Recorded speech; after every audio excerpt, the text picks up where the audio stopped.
And so one of the areas I would imagine you have to look at in terms of finding that way forward to close the enormous gap on life expectancy and other health measures is to bolster some of those Indigenous groups that are already there. I think of the NACCHO, as it's called, the National Aboriginal Community Controlled Health Organisation, because through the campaign, with the Yes campaign saying the status quo is all a disaster, nothing works, groups like NACCHO would have been undermined in terms of the work they do day in, day out. Well, no, don't you have to bolster these groups now? And I'll be talking with them very, very soon about how we do move forward. They do terrific work. The community-controlled sector is one of the great success stories we have in our country. But what they do is they deal with the awful consequences of that yawning gap in health outcomes and life expectancy. So, for example, right now I'm working very closely with NACCHO on rolling out additional renal dialysis capability across the country, including in more remote communities. I'm working on them on ways to deal with the extraordinary levels of rheumatic heart disease in remote Aboriginal communities, a disease that we don't see in our major cities because it was largely eradicated in developed economies 50 or 60 years ago. Now we can continue to increase investments in dealing with these health issues, or we can find ways to deal with them at the source. And that's really the argument I was making through this campaign. Rheumatic heart disease is essentially a disease of grinding poverty, poor housing, poor environmental conditions.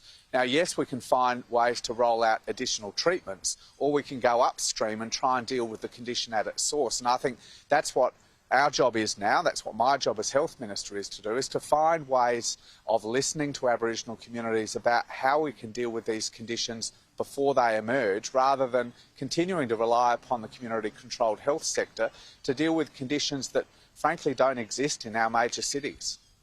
Yeah, and I guess to boost their morale after a period of where this campaign has basically said the status quo is not working. I think the other thing I'm sure you would agree is the need to take this area away from politics, that it has to be something where the two major parties are united. Is the Prime Minister, has he got any ideas on how he might achieve that?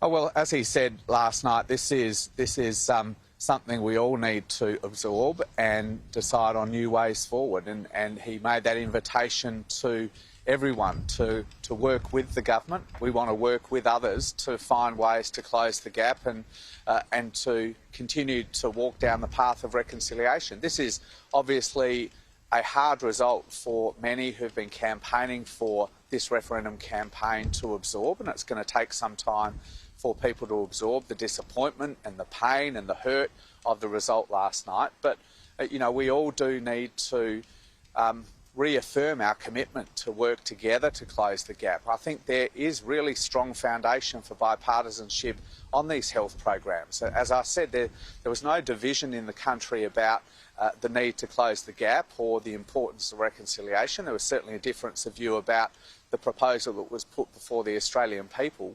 But we need to find a way to come together and to find new ways to close this appalling gap in health outcomes. And I'm certainly open to discussion with anyone about new ways of doing that. And by no means, to your earlier questions, Kieran, by no means do I have anything other than the utmost respect for the work that community-controlled health organisations do.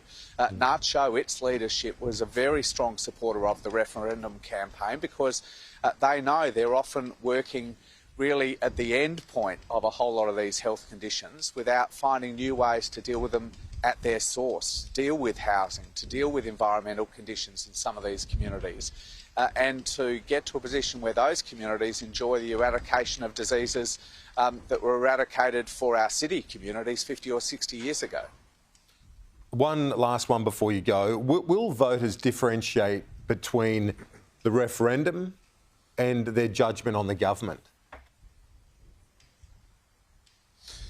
Well, I think they will, based on history. Obviously, you know, our job is to continue to deal with this extraordinary global cost of living crisis sweeping the world and the impact on Australian households, which we know is significant right through this campaign. We've been continuing to roll out measures to do that. You know, we've been opening urgent care centres that are bulk billed clinics to make it easier to see a doctor. There were significant increases in payments for single parents and others only a couple of weeks ago as well. So we'll continue on with that program. But I don't think people, based on history, I don't think there's any basis for people to draw too close a connection between a referendum campaign and the broader fortunes of the government. The first campaign I worked on when I was a very, very young man, Kieran, was back in 1988, where Bob Hawke suffered a very substantial loss. A whole range of sort of Bill of Rights type questions went down 70 to 30. We went on to govern for 8 more years, and John Howard, who was opposition leader who led the opposition to that referendum campaign, didn't last in his position until the next election. Now, I don't think you draw anything from that either. I think what you do draw from history is that the Australian people are very clearly distinguished between the work of a government governing and the idea, an idea that is put before them as a referendum proposition.